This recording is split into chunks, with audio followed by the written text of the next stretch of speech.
राधे राधे दोस्तों।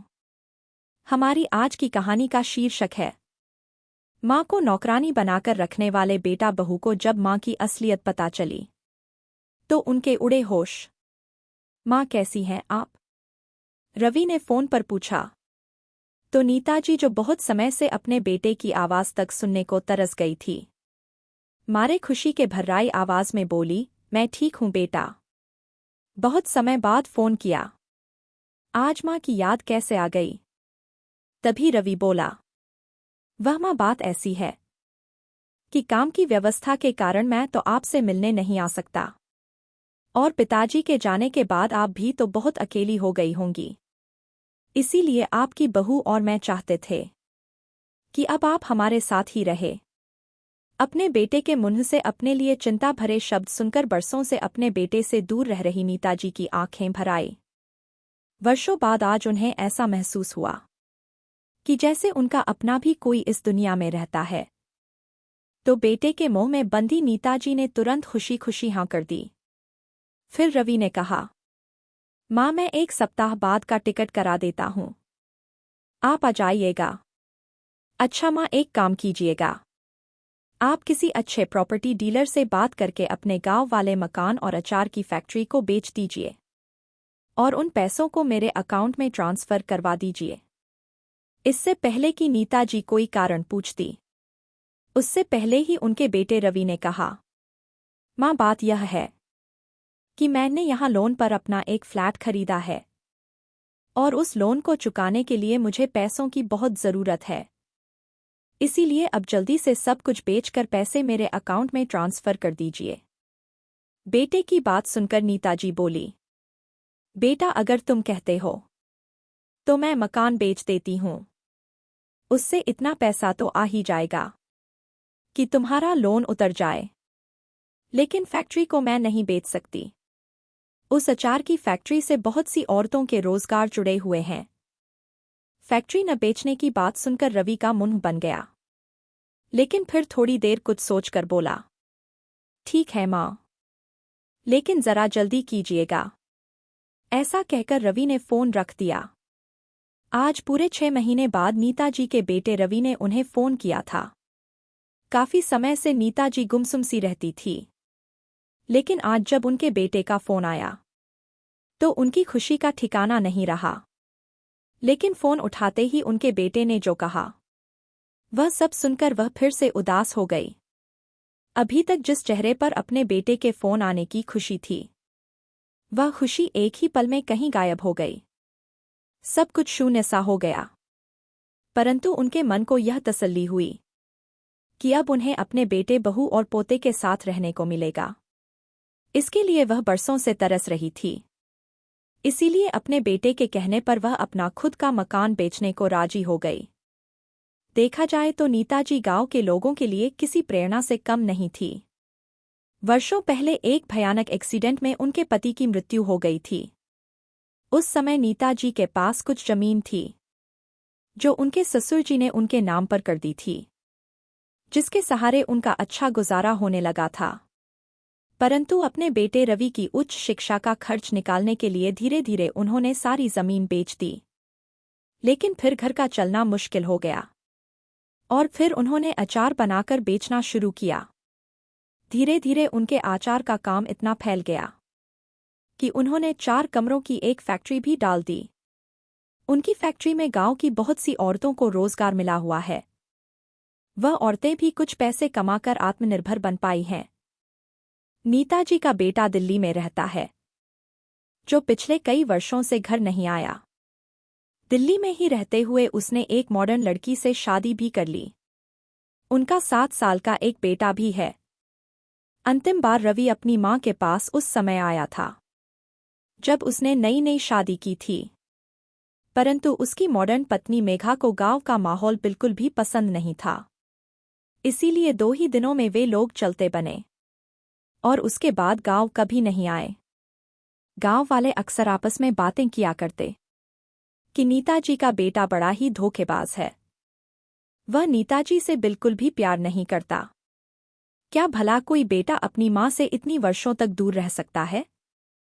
ऐसी बातें सुनकर नीताजी अक्सर परेशान होकर अपना धीरज खो देती थी और फूट फूट कर रोने लगती थी। वह नहीं चाहती थी कि उनके बेटे के बारे में कोई भी बुरा भला कहे। कोई भी व्यक्ति जब भी उनके बेटे के बारे में पूछता तो वह हमेशा कहती कि उनका बेटा शहर में रहता है और रोज रात को उनकी अपने बेटे से बात होती है। एक दिन भी बात ना हो तो उनका बेटा परेशान हो जाता है। हालांकि यह बात किसी से भी छुपी नहीं थी कि उनका बेटा उनसे रोज फोन पर बात करना तो दूर उनसे कभी हालचाल पूछने के लिए भी फोन नहीं करता। यह तो नीताजी ही थी जो अपने बेटे से बात करने के लिए अक्सर फोन लगा देती थी। परंतु पिछले 6 महीने से तो उनके बेटे ने उनका फोन उठाना भी बंद कर दिया था। वह अपनी ही दुनिया में खुश था, लेकिन नीताजी ने अपने बेटे से कभी कोई शिकायत नहीं की। आखिर मान जो ठहरी। परंतु आज जब नीताजी के बेटे ने उन्हें अपने पास आकर रहने को कहा तो यह सुनकर उनकी आंखों में एक अलग ही चमक आ गई। वह तुरंत जाकर गांव के सरपंच से मिली और उनसे बोली कि सरपंच जी, मेरा बेटा रवि मुझे अपने पास रहने के लिए बुला रहा है और उसे कुछ पैसों की जरूरत है। इसीलिए मैं अपना घर बेचना चाहती हूँ। यदि आपकी नज़र में कोई ऐसा व्यक्ति हो जो घर खरीदना चाहता है तो कृपया मुझे बताइए। इस घर को उचित दामों पर बेचने के बाद मैं अपने बेटे के पास चली जाऊंगी। तभी सरपंच जी ने कहा, अरे नीता काकी, आपकी बात बिल्कुल ठीक है, लेकिन एक बात तो बताइए, आप जब अपने बेटे के पास चली जाओगी तो आपका कारोबार कौन संभालेगा? गांव की बहुत सी महिलाओं का खर्चा पानी तो आपकी अचार की फैक्ट्री से ही निकलता है। आप चली जाओगी तो जितनी भी महिलाएं आपकी अचार की फैक्ट्री पर आश्रित है, उनका क्या होगा? तब नीताजी बोली कि अचार की फैक्ट्री का काम ऐसे ही चलता रहेगा। जो लोग काम कर रहे हैं वह उसमें ऐसे ही काम करते रहेंगे। फिर सरपंच जी ने कहा, लेकिन अचार तो केवल आपके हाथों का बनाया हुआ ही लाजवाब होता है। आपके जाने के बाद उस अचार में वह गुणवत्ता नहीं रहेगी। यह बात सुनकर नीताजी ने कहा, सरपंच जी, आप इस बात की चिंता मत कीजिए, मैं सब संभाल लूंगी। सरपंच से बात करके नीताजी जल्दी से घर के पास में ही बनी अपनी अचार की फैक्ट्री में गई और सभी महिलाओं को बुलाकर अपने जाने का समाचार देने लगी। और अपनी फैक्ट्री में काम करने वाली महिलाओं को उन्होंने फैक्ट्री की जिम्मेदारी सौंपते हुए अपने हाथ का बना वह स्पेशल मसाला भी दिया जिसे वह खुद बनाया करती थी और जिसे डालने से अचार का स्वाद इतना बढ़ जाता था कि लोग उंगलियां चाटते रह जाते थे। और नीताजी ने उन्हें मसाला देते हुए कहा कि इस मसाले को सही मात्रा में डालना। मेरी गैर हाजिरी में यह काम रुकना नहीं चाहिए। समय समय पर आकर मैं काम देखती रहूंगी। सब समझाने के बाद नीताजी अपने घर वापस आए और फिर 1-2 दिनों में ही सरपंच जी ने उनके घर को अच्छे दामों में बिकवा दिया। और नीताजी ने 4-5 दिन का टाइम लेकर कहा कि बस 5 दिन में मैं अपना घर छोड़ दूंगी। उसके बाद वो अपने बेटे के घर ले जाने के लिए कुछ मिठाइयां बनाने की तैयारी करने लगी। अपने बेटे की फेवरेट बर्फी और देसी घी का गाजर का हलवा तैयार करके उन्होंने पैक किया और साथ ले जाने के लिए कुछ अचार भी रख लिया। उनके जाने की पूरी तैयारी हो चुकी थी। एक तरफ तो उनके मन में अपने बेटे के पास रहने की खुशी थी, पर दूसरी तरफ गांव को छोड़कर जाने के बारे में सोच सोचकर उनका मन भी भारी हो रहा था। अपने बेटे के पास शहर जाते समय नीताजी को सभी गांव वाले ट्रेन में छोड़ने के लिए आए। ट्रेन की खिड़की से उन्होंने अपने गांव के सभी लोगों को अलविदा कहा और ट्रेन चल पड़ी और कुछ घंटे बीतने के बाद दिल्ली स्टेशन पर जा पहुंची। स्टेशन पर उतरकर उन्होंने बड़ी प्रसन्नता से इधर-उधर देखा, लेकिन उन्हें उनका बेटा कहीं नजर नहीं आया। तब उन्होंने अपने बेटे को फोन लगाया। जैसे ही रवि ने फोन उठाया तो नीताजी ने उससे कहा, बेटा रवि, मैं स्टेशन पर पहुंच चुकी हूं, पर तुम कहीं नजर नहीं आ रहे। जल्दी से आ जाओ, मैं बहुत थक गई हूं।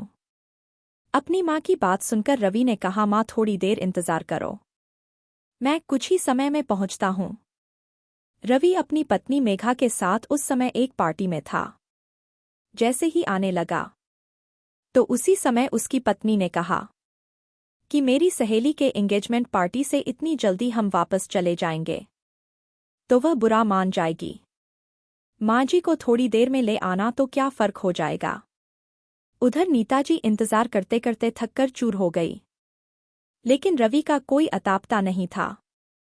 थोड़ी देर बाद फिर से फोन लगाया, लेकिन रवि ने फोन उठाकर कहा, माँ मैं अभी बिजी हूँ, इसीलिए आने में थोड़ी देर हो जाएगी। मैं आपको एड्रेस बता देता हूँ, आप खुद ही ऑटो करके घर पहुंच जाइए। ऐसा कहते हुए रवि ने एड्रेस बताकर फोन काट दिया। बेटे का स्पष्ट सा जवाब सुनकर नीताजी के चेहरे पर थकान के साथ साथ निराशा के भाव भी आ गए। बच्चों से मिलने की उत्सुकता वहीं की वहीं धरी रह गई और मन ही मन सोचने लगी कि मैंने तो सोचा था कि जब मैं स्टेशन पर पहुंचूंगी तो मेरे बच्चे मुझे लेने आएंगे और दौड़कर मुझे गले मिलेंगे, लेकिन यहाँ तो अब कैसे उसके घर तक पहुंचूं? यह सोचकर वह घबराने लगी। फिर हिम्मत करके तेजी से कदम बढ़ाकर ऑटो तक पहुंची। ऑटो वाले को एड्रेस दिखाया कि मुझे यहाँ जाना है। एड्रेस देखकर ऑटो वाले ने कहा कि माजी 200 रुपये लगेंगे, मैं आपको वहां छोड़ दूंगा। फिर नीताजी जल्दी से ऑटो में बैठकर अपने बेटे के घर की तरफ रवाना हो गई।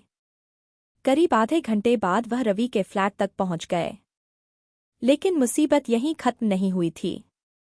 रवि का फ्लैट चौथे फ्लोर पर था और उस दिन लिफ्ट भी बंद थी। शायद किसी तकनीकी खराबी के कारण अटक गई थी। नीताजी का सामान भी बहुत ज्यादा था, जिसे लेकर चौथे फ्लोर तक जाना उनके लिए बहुत मुश्किल था।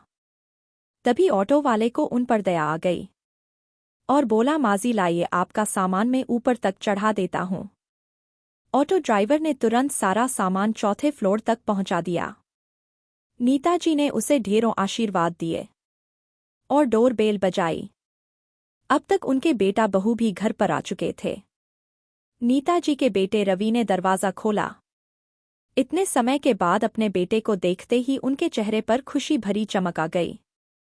इससे पहले कि वह कुछ बोलती, जोर जोर से कुत्ते के भौंकने की आवाज आने लगी। नीताजी जोर जोर से चिल्लाने लगी और घर के दरवाजे से बाहर निकल गई। यह क्या रवि, तुमने कुत्ता पाला हुआ है? तभी पीछे से नीताजी का पोता सुमित आया और बोला, दादी माँ, एक कुत्ता नहीं, हमारे घर तो 2 कुत्ते हैं। नीताजी और भी ज्यादा घबरा गई, क्योंकि उन्हें कुत्तों से बहुत डर लगता था। उसी समय रवि बोला, माँ घबराओ मत, यह दोनों आपको कुछ नहीं कहेंगे। बेटा, तुम्हें पता है ना कि मुझे कुत्तों से कितना डर लगता है। बहुत वर्षों पहले मुझे एक कुत्ते ने काटा था और तब मुझे बहुत से इंजेक्शन लगवाने पड़े थे। ना बाबा, मैं तो यहाँ नहीं रह सकती, मैं तो आज ही अपने घर वापस चली जाऊंगी। इतनी बात सुनकर उनकी बहू कमरे से बाहर निकली और कुत्तों को रस्सी से बांधते हुए बोली, माँ जी, यह कुत्ते आपको बिल्कुल भी नुकसान नहीं पहुंचाएंगे, आप बेझिझक अंदर आ जाइए।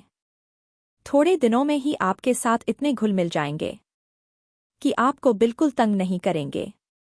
ऐसा कहते हुए वह नीताजी को अंदर लेकर आए और सोफे पर आराम से बिठाकर पानी पिलाया। इतने वर्षों बाद अपने बेटे और बहू का चेहरा देखकर नीताजी की खुशी का ठिकाना नहीं था। वह तो उनकी बलाएं ही लेती जा रही थी, लेकिन नीताजी ने महसूस किया कि उनके बेटे को उनसे मिलकर कुछ ज्यादा खुशी महसूस नहीं हो रही थी।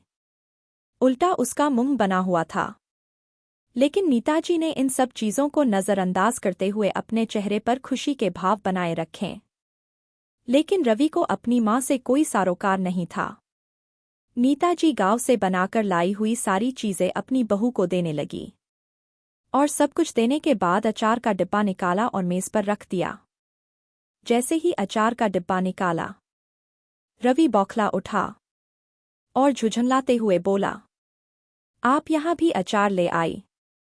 क्या आपको नहीं मालूम कि मुझे अचार की खुशबू जरा भी पसंद नहीं है? मुझे अचार की महक तक नहीं चाहिए अपने घर में। ले जाइए और जाकर इसे बाहर फेंक दीजिए। रवि के इतना कहने पर नीताजी ने तुरंत अचार के डिब्बे को वहां से उठा लिया और वापस अपने बैग में रख लिया। अभी घर पहुंचे उन्हें 2 घंटे भी नहीं बीते थे कि उनकी बहू मेघा उन्हें पूरा घर दिखाने लगी और सारी जगह दिखाने के बाद उन्हें रसोई में ले गई और बोली, माजी यह हमारा रसोई घर है। सब राशन रसोई घर में नीचे की अलमारी में ही रखा है और कुत्तों के खाने पीने का सामान अलग अलग से बनी इन अलमारियों में रखा हुआ है।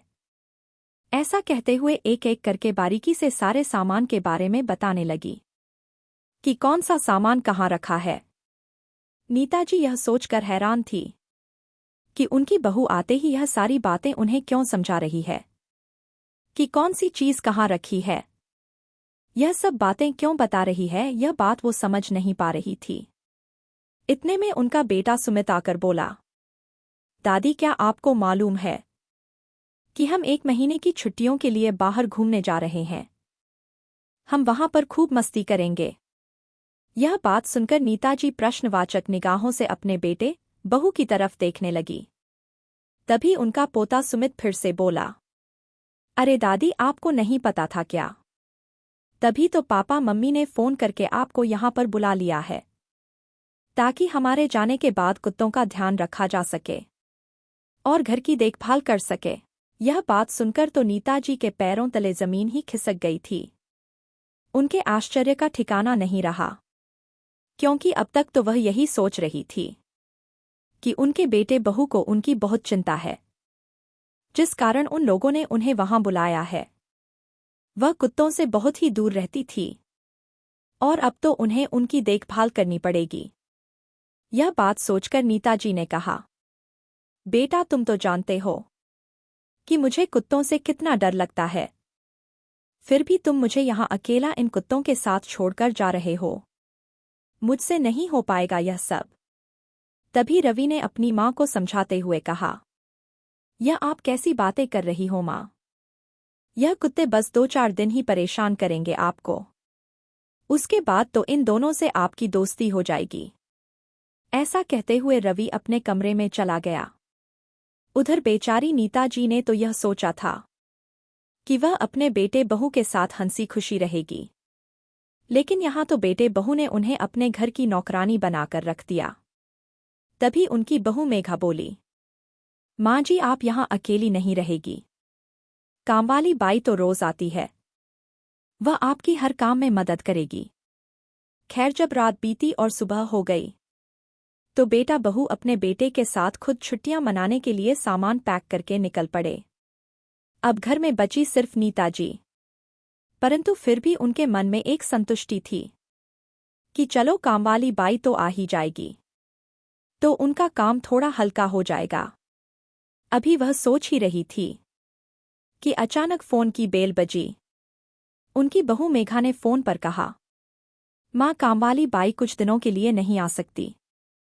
अभी अभी उसका फोन आया था, उसका पति अचानक बीमार हो गया है और अस्पताल में भर्ती है, तो घर का सारा काम आप ही देख लेना। इतना कहकर उसने फोन रख दिया। इतने बड़े घर में नीताजी दोनों कुत्तों के साथ अकेली रह गई। वैसे भी वह कुत्तों से बहुत डरती थी, परंतु फिर भी उन्हें खाना खिलाने की कोशिश करने लगी। लेकिन दोनों कुत्ते अनजान चेहरा देखकर बेकाबू हुए जा रहे थे और जोर जोर से भौंक रहे थे। वे दोनों नीताजी को तंग कर रहे थे। पूरे घर में उधम मचाकर रखा हुआ था। जिस प्रकार से उनकी बहू ने उन्हें खाना देने को कहा था, वह इस तरह उन्हें खाना देने लगी। फिर धीरे धीरे दोनों कुत्तों से उनकी दोस्ती होने लगी और कुछ ही दिनों में वे दोनों उनकी सारी बात मानने लगे और उनके साथ घुल मिल गए। शाम के समय नीताजी थोड़ी देर के लिए कुत्तों को टहलाने के लिए बाहर ले जाती थी। धीरे धीरे सोसाइटी के बहुत से लोगों के साथ उनकी जान पहचान हो गई थी। वह कभी कभी उन लोगों को अपने हाथ का बना हुआ अचार भी छोटे छोटे डब्बे में डालकर दे देती थी। जब सोसाइटी के लोगों ने उनके आचार का स्वाद चखा तो सब लोगों ने उनके आचार की बहुत तारीफ की। और यहाँ भी उनके अचार की मांग होने लगी। परंतु नीताजी अपने बेटे के डर से अचार नहीं बना सकती थी। एक दिन जब नीताजी अपने कुत्तों को घुमाकर लिफ्ट से ऊपर की ओर आ रही थी, तो जैसे ही लिफ्ट का दरवाज़ा खोला तो उन्होंने देखा बाहर फर्श पर एक खूबसूरत सी पोटली पड़ी थी। उन्हें लगा शायद इसमें कोई कीमती चीज़ हो सकती है जो किसी के हाथ से गलती से गिर गई है। ऐसा सोचकर उन्होंने उस पोटली को उठाया और जब घर जाकर उसे खोलकर देखा तो उसमें सोने के जेवर थे। यह देखकर उन्हें बहुत हैरानी हुई। फिर कुछ सोचकर उन्होंने उस पोटली को अपने पास ही रख लिया। अगले दिन सुबह उन्हें सोसाइटी में कुछ शोरगुल की आवाज़ सुनाई दी। शोर सुनकर वह बाहर गई तो उन्होंने देखा कि एक बेटी बहुत जोर-जोर से रो रही थी और उसकी माँ उसे बहुत बुरी तरह डांट रही थी, क्योंकि कुछ दिनों बाद उसकी शादी थी और वह अपने जेवर लेकर पता नहीं क्यों घर से बाहर निकली थी और फिर वह जेवर उसके हाथ से कहीं खो गए। सोसाइटी में सब लोग उन्हें सांत्वना दे रहे थे और वह लड़की रोए जा रही थी। तब नीताजी ने उस लड़की के पास जाकर प्यार से पूछा कि बेटा तुम्हारे जेवर किस चीज़ में रखे थे? तब उसने बताई कि एक लाल रंग की पोटली थी आंटी जी। तभी नीताजी घर के अंदर गई और उस पोटली को लेकर आई। लो बेटा, यही है ना तुम्हारी पोटली। उस पोटली को देखकर माँ बेटी की खुशी का ठिकाना नहीं रहा। तब नीताजी ने बताया कि जब मैं कल लिफ्ट से ऊपर आ रही थी तब मुझे लिफ्ट के बाहर यह पोटली पड़ी हुई मिली और मैंने इसीलिए यह सोचकर अंदर रख लिया था कि जिसकी होगी उसे मैं वापस लौटा दूंगी। नीताजी का ऐसा व्यवहार देखकर और इतनी सादगी और अच्छाई देखकर सब लोग उनके कायल हो गए। अब हर कोई उनको बहुत ही सम्मान की नज़र से देखने लगा। हर कोई उनका आदर करता। एक दिन सोसाइटी की मीटिंग थी तो उसमें बेटा बहू की जगह वह पहुंची। तब वहां पर सोसाइटी में खाना बनाने की प्रतियोगिता की बात चल रही थी कि जो इस प्रतियोगिता में जीतेगा उसे 2 लाख रुपए का पुरस्कार दिया जाएगा।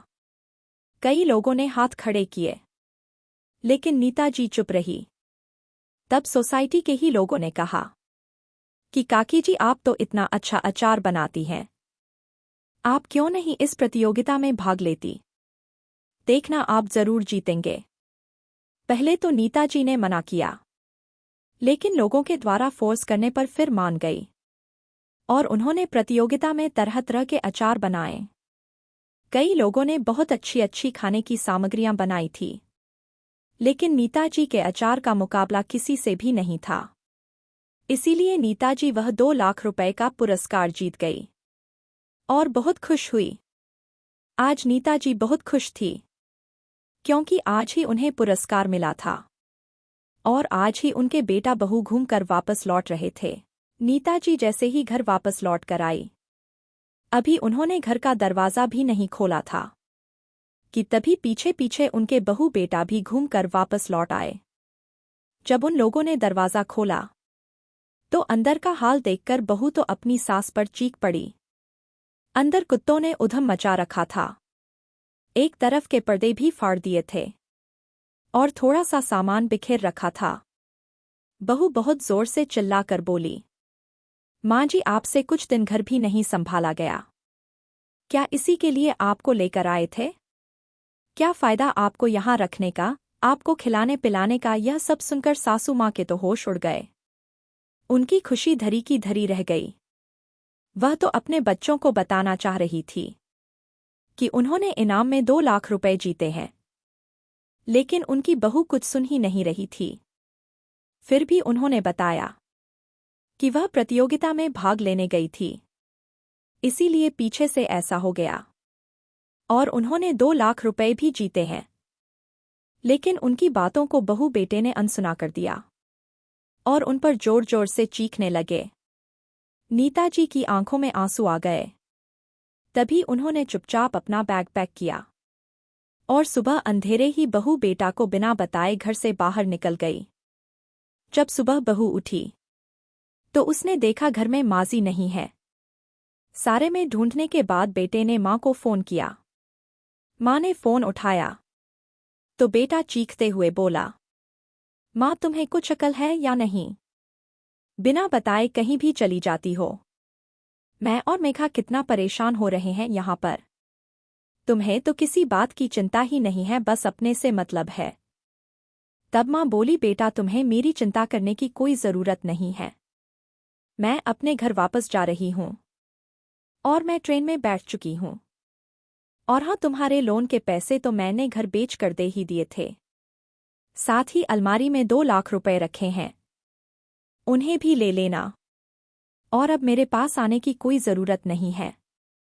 वापस अपने गांव पहुंचकर नीताजी अब यह सोचने लगी कि मैं कहाँ रहूं, क्योंकि वह अपना घर तो बेच चुकी थी।